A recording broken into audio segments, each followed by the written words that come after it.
नमस्कार दोस्तों, मैं प्रशांत आप सभी मित्रों का स्वागत करता हूं आपके अपने चैनल पर। जैसे कि आपको देख रहे होंगे कि हम पंचायती राज के क्लास आज शुरू करने वाले हैं, जो कि पंचायतों का वित्तीय प्रबंधन और वित्तीय स्रोत के बारे में हम पढ़ रहे थे। इसकी ऑलरेडी 2 या 3 क्लास हो चुकी है, ठीक है। तो ये अब जहां तक हम पढ़ चुके थे उससे आगे हम पढ़ने का सिलसिला शुरू करने वाले हैं, ठीक है। तो आपको ये क्लास कैसे लगती है आप अपने सुझाव कमेंट में दे सकते हैं। आप ज्यादा ज्यादा चैनल को सब्सक्राइब कर सकते हैं, ज्यादा ज्यादा वीडियोस को शेयर कर दें और ज्यादा ज्यादा लाइक करें। आप इसका जो बीपीओ का जो पंचायती राज का सिलेबस पढ़ाया जा रहा है, पूरा टॉपिक वाइज पढ़ाया जा रहा है, उसका पूरा प्लेलिस्ट बना हुआ है। तो आप प्लेलिस्ट में जाकर शुरुआत से पूरा वीडियो दे सकते हैं। हम सारे टॉपिक्स को कवर करेंगे और विथ योजना के लगभग हम 70, 80 या 100 के करीब योजनाएं कराएंगे, ठीक है। तो बहुत अच्छे से हम इसको डिटेल से पढ़ने वाले हैं, ठीक है। अभी पंचायती का बच्चे बहुत सारा हम इसमें क्लास लेने वाले हैं, ठीक है। अगर इस पीडीएफ को आप प्राप्त करना चाहते हैं तो हमारे यहाँ पेड ग्रुप से भी जुड़ सकते हैं, जिसके नॉमिनल बहुत सारी नॉमिनल फीस है। उसमें हम ये जो हम पढ़ा रहे हैं पंचायती राज, इसका पीडीएफ उपलब्ध कराएंगे। साथ साथ हम कंप्यूटर के नोट्स और आपके यूपीजीके के नोट्स भी उपलब्ध कराएंगे। और साथ ही जब पेपर होगा, पेपर से पहले हम 10 मॉक टेस्ट बीपीओ के उपलब्ध कराएंगे और कोशिश करेंगे कि 20 मॉक टेस्ट हम उपलब्ध कराएं। तो नीचे पट्टी पे लिखा हुआ है टेलीग्राम आईडी, वहां पे आप कॉन्टेक्ट करिए और आप इस ग्रुप से जुड़ सकते हैं। चलिए शुरू करते हैं हम अपनी क्लास को। कहां तक हो चुका था? तो आज हम पढ़ने वाले हैं जीपीडीपी के बारे में पढ़ने वाले हैं। यहां तक तो हमने पढ़ लिया था कि केंद्रीय वित्त आयोग कितना रुपया फंड कैसे अलॉट करता है, कौन सा टाइट फंड है, कौन सा अनटाइट फंड है, ये सब हमने पढ़ लिया था, ठीक है। और कौन सा अनटाइट फंड के अंदर कौन से कार्य होते हैं और टाइट फंड के अंदर कौन से कार्य होते हैं, ये भी हम पढ़ चुके थे। अब हम क्या पढ़ने वाले हैं आज?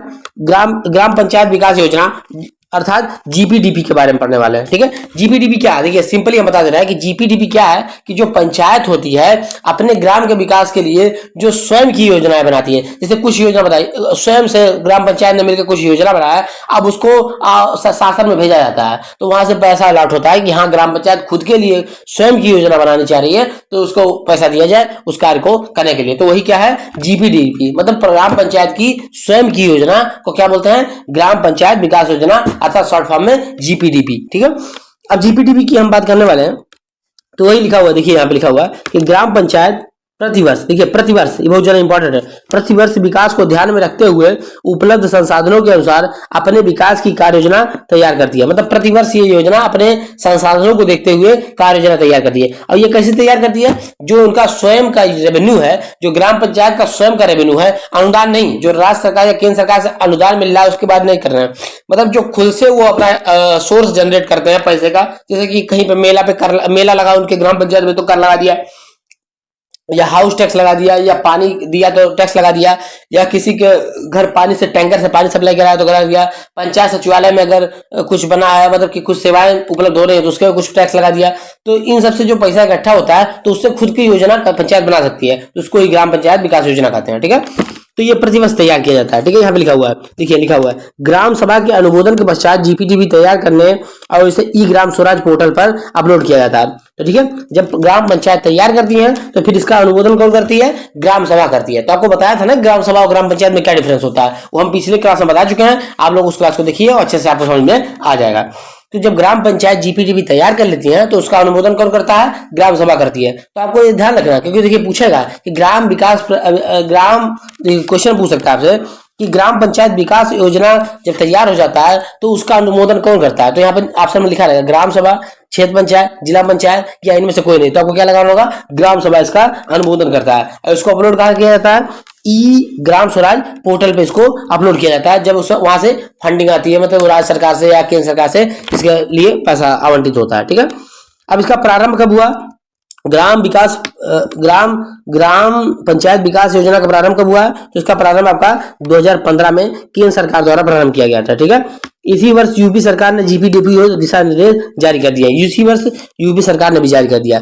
उत्तर प्रदेश पंचायती राज अधिनियम 1947 की धारा 15 का देखिए उत्तर प्रदेश पंचायती राज अधिनियम की धारा 47 के 15 का इसमें क्या लिखा हुआ है कि ग्राम पंचायत प्रतिवर्ष पंचायत क्षेत्र के लिए एक विकास योजना तैयार करने का प्रावधान करती है, ठीक है। तो यहाँ पे लिखा हुआ 15 के का में इसके बारे में लिखा हुआ है। पंचायती राज अधिनियम 1947 की धारा 15 के का में लिखा हुआ है कि ग्राम पंचायत प्रतिवर्ष विकास के लिए योजना तैयार कर सकती है, ठीक है। उसके बाद आगे बढ़ते हैं हम। 73वां कॉन्स्टिट्यूशन अमेंडमेंट 1992 में कहा गया कि ग्रामीण विकास की जिम्मेदारी ग्राम पंचायत पे रहेगी, ठीक है। तो 73वें कॉन्स्टिट्यूशन अमेंडमेंट में कहा गया कि ग्राम विकास की जिम्मेदारी ग्राम पंचायत की होगी, ठीक है। आगे बढ़ते हैं। 14वें वित्त आयोग के परिप्रेक्ष्य में विकेंद्रीकरण नियोजन की प्रक्रिया अपनाते हुए ग्राम पंचायत विकास योजना का बनाया जाना आवश्यक था। तो 14वीं वित्त आयोग के अनुशंसा पे इसको बनाया गया। ठीक है, ग्राम पंचायत विकास योजना 14वें वित्त आयोग द्वारा अनुशंसित विकेंद्रीकरण की बात कही थी 14वें वित्त आयोग को, उसके तहत इसको इस योजना को बनाया गया। ठीक है, तो इसको याद रखना है। आपको पूछ सकता है कि किस योजना के अंतर्गत इसका ग्राम पंचायत विकास योजना लाई गई थी, तो 14वें वित्त आयोग की अनुशंसा पे। ठीक है, जीपीडीपी एक प्रकार का क्या है, विकेंद्रीकरण योजना है। क्या है ये, एक प्रकार के विकेंद्रीकरण योजना है। मतलब विकेंद्रीकरण योजना यह है कि शासन नीचे जाके फैल रही है, मतलब कि जैसे कि केंद्र में नहीं है, जैसे कि सेंटर, ऐसा नहीं है कि सारा काम सेंटर या राज्य कर रही है। सेंटर और राज्य पैसा दे रही है, ग्राम पंचायत खुद से भी अपना योजना बना रही है कि डेवलपमेंट अपने गांव का कैसे करना है। तो इसको बोलते हैं, इसी को बोलते हैं विकेंद्रीकरण योजना। तो जीपीडीपी क्या है, एक प्रकार की विकेंद्रीकरण योजना है। तो इसको याद रखना है। पूछ सकता है कि जीपीडीपी क्या है, तो बोलेगा विकेंद्रीकरण योजना, सकेंद्रीकरण योजना, विकेंद्रीकरण एवं सकेंद्रीकरण योजना, इनमें से कोई नहीं। तो आपको लगाना होगा क्या होगा, विकेंद्रीकरण योजना है। ठीक है, अब आगे बढ़ते हैं। ग्राम पंचायतें दीर्घकालीन विकास हेतु स्थानीय प्राथमिकताएं और उपलब्ध संसाधनों को ध्यान में रखकर एक निश्चित समय सीमा में स्वयं की पंचवर्षीय एवं एक वर्षीय योजना ग्राम पंचायत तैयार करती है। देखिए वही लिखा हुआ है कि ग्राम पंचायत अपने संसाधनों का ध्यान रखकर, अपने रेवेन्यू का ध्यान रखकर 5 वर्षीय योजना या 1 वर्षीय योजना जो तैयार करती है, उसी को ग्राम पंचायत विकास योजना कहा जाता है। ठीक है, अब देखिए जीपीडीपी जो है वो क्यों लाया गया है। अब सबसे ज्यादा इंपॉर्टेंट ये है कि अगर जीपीडीपी लाया भी गया है, ग्राम पंचायत विकास योजना लाया भी गया है, तो क्यों लाया गया है। तो पहला क्या है, पहला पॉइंट आपका देख लीजिए, ग्राम पंचायत स्तर पर उपलब्ध संसाधनों का बेहतर प्रबंधन, मतलब जो भी पैसा है, जो भी उपलब्ध संसाधन है, उसका बेहतर प्रबंधन हो सके।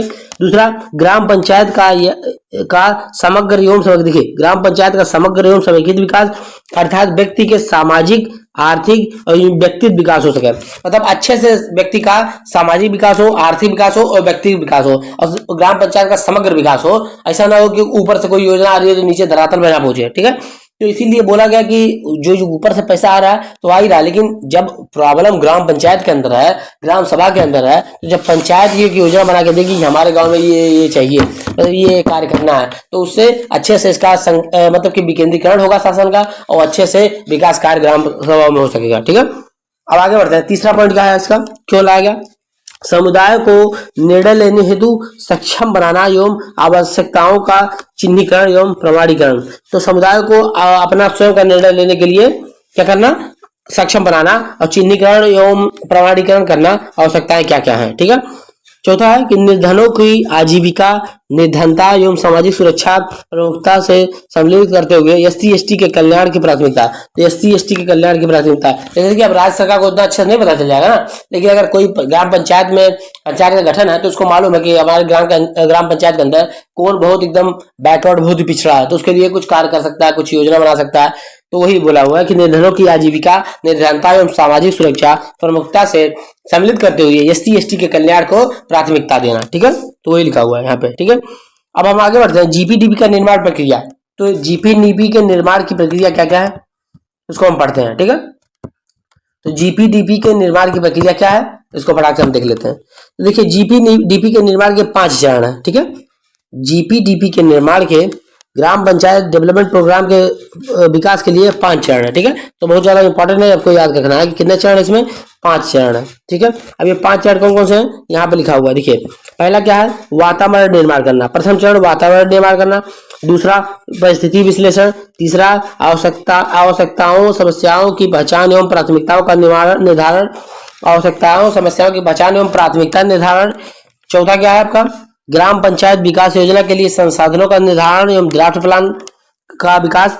पांचवा क्या है, प्रशासनिक एवं वित्तीय स्वीकृति। ठीक है, तो ये पांचों आपके हैं 5 चरण से आपका जीपीडीपी का निर्माण होता है। ठीक है, अब हम पहला पढ़ते हैं वातावरण का निर्माण। ठीक है, तो वातावरण का निर्माण किसी के लोगों को आमंत्रित करना एवं जीपीडीपी के लिए माहौल बनाना जिससे ज्यादा मात्रा में लोग इकट्ठा हो और अपने ग्राम की समस्याओं को सबके सामने रख सकते हैं। जैसे देखिए क्या होगा कि अगर कोई योजना बनाना है, सर्वप्रथम वातावरण निर्माण करना होगा, सबको बताना होगा कि हम एक योजना बनाना चाहते हैं, सब लोग अपना राय दीजिए, सब लोग इकट्ठा होंगे और कुछ कुछ अपना राय देंगे, तो इसी को बोलते हैं वातावरण का निर्माण। ठीक है, अब आगे बढ़ते हैं पारिस्थितिकी विश्लेषण। ठीक है, अब दूसरा क्या है, पारिस्थितिकीय विश्लेषण।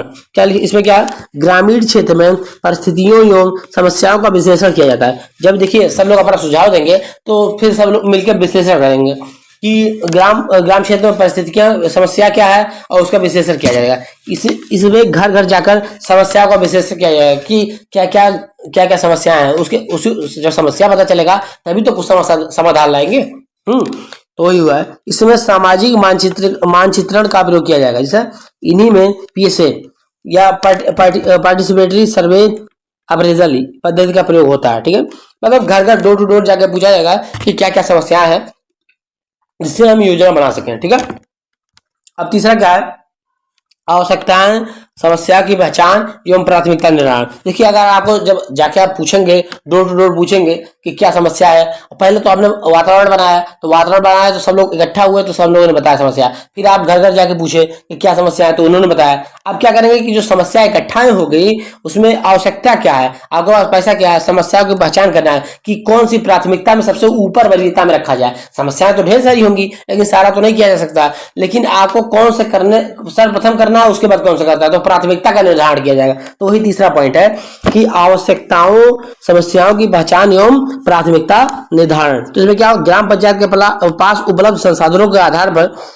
जीपीडीपी बनेगा, जिससे समाज के सभी वर्गों जैसे महिला, बच्चों, एससी एसटी, कमजोर वर्ग आदि का कल्याण चिन्हित हो सके। ठीक है, तो इसमें देखा जाएगा कि संसाधन क्या है, आपके पास पैसा क्या है, और इसमें यह भी ध्यान दिया जाएगा कि एससी एसटी, महिलाओं, बच्चों का भी सर्वप्रथम वरीयता दी जाए, उसके बाद सबको देखा जाए। ठीक है, इसमें क्या संसाधन, तो संसाधन के तौर पे मानव संसाधन होता है, वित्तीय संसाधन होता है।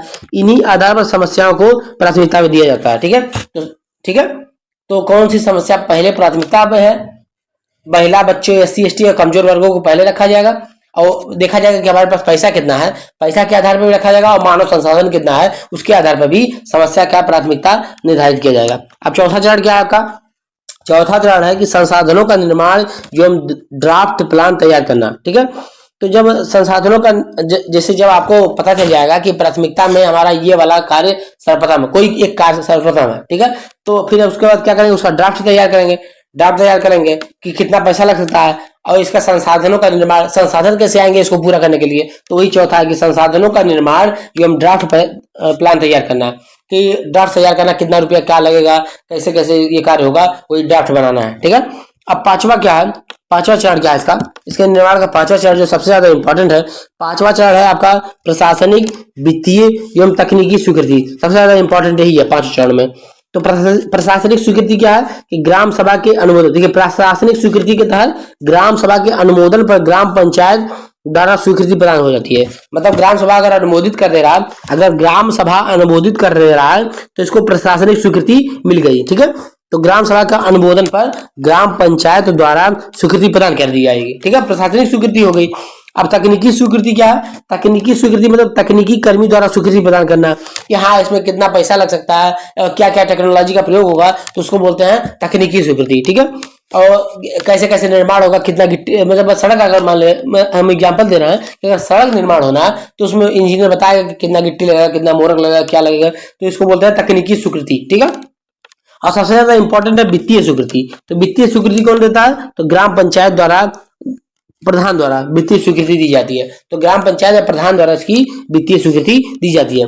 अब लास्ट में एक पॉइंट लिखा हुआ है, जीपीडीपी की स्वीकृति के बाद तैयार योजना को ई ग्राम स्वराज पोर्टल पर अपलोड कर दिया जाएगा। जैसे मतलब सबकी स्वीकृति अगर मिल गई तो इस योजना को कहाँ अपलोड कर दिया जाएगा, ई ग्राम स्वराज पोर्टल पर इसको अपलोड कर दिया जाएगा। ठीक है, तो वहां से पैसा वैसा मिलेगा तो फिर कार्य शुरू हो जाएगा। ठीक है, तो आपको ये हो गया ग्राम पंचायत विकास योजना पर हो गया। अब अगले हम नेक्स्ट क्लास जो पढ़ेंगे पंचायतों के स्वयं के आय के स्रोत के बारे में पढ़ेंगे। ठीक है, अब हम जब पंचायतों के स्वयं की आय के स्रोत जब पढ़ लेंगे तो आपका वित्तीय प्रबंधन वाला जो चैप्टर होगा वो खत्म हो जाएगा। ठीक है, तो आपको ये क्लास कैसा लगा आप नीचे कमेंट में बता सकते हैं। अच्छा लगा, बुरा लगा, आप कमेंट में बता सकते हैं। आप ज्यादा ज्यादा चैनल को सब्सक्राइब कर सकते हैं और ज्यादा ज्यादा वीडियो को लाइक कीजिए और ज्यादा ज्यादा सब्सक्राइब कीजिए और ज्यादा ज्यादा शेयर कीजिए वीडियो को। ठीक है, आप हमारे टेलीग्राम चैनल से जाके जुड़ सकते हैं, ज्यादा डिस्क्रिप्शन उसका लिंक दिया हुआ है। ठीक है, और आप हमारे व्हाट्सएप चैनल से भी जुड़ सकते हैं। अगर आप चाहें तो हमारे पेड ग्रुप से भी जुड़ सकते हैं, जिसमें हम इस बार जो पढ़ा रहे हैं इसका PDF उपलब्ध कराएंगे। साथ साथ हम वहाँ पे यूपी जीके और आपके कंप्यूटर के नोट्स भी उपलब्ध कराएंगे। साथ साथ में हम 10 मॉक टेस्ट मिनिमम देंगे जो पेपर से पहले, और कोशिश करेंगे कि 20 मॉक टेस्ट हम करें उसको, ठीक है। तो आप वहां से नॉमिनल सी प्राइस पर हमारे ग्रुप में भी ऐड ऑन हो सकते हैं। नीचे टेलीग्राम आईडी का दिया हुआ है, वहां से आप कनेक्ट कर सकते हैं, और डिस्क्रिप्शन में भी टेलीग्राम आईडी दी हुई है, वहां से आप टेलीग्राम आईडी में कनेक्ट करके आप पेमेंट करके हमारे ग्रुप से जुड़ सकते हैं, ठीक है। तो मिलते हैं नेक्स्ट वीडियो में, और नेक्स्ट वीडियो में आपका पंचायत का जो वित्तीय प्रबंधन वाला टॉपिक है ये समाप्त हो जाएगा, ठीक है। तो फिर हम आगे की तरफ पढ़ेंगे, ठीक है। तो सब लोग अच्छे से पढ़ते रहिए, मिलते हैं नेक्स्ट वीडियो में, धन्यवाद।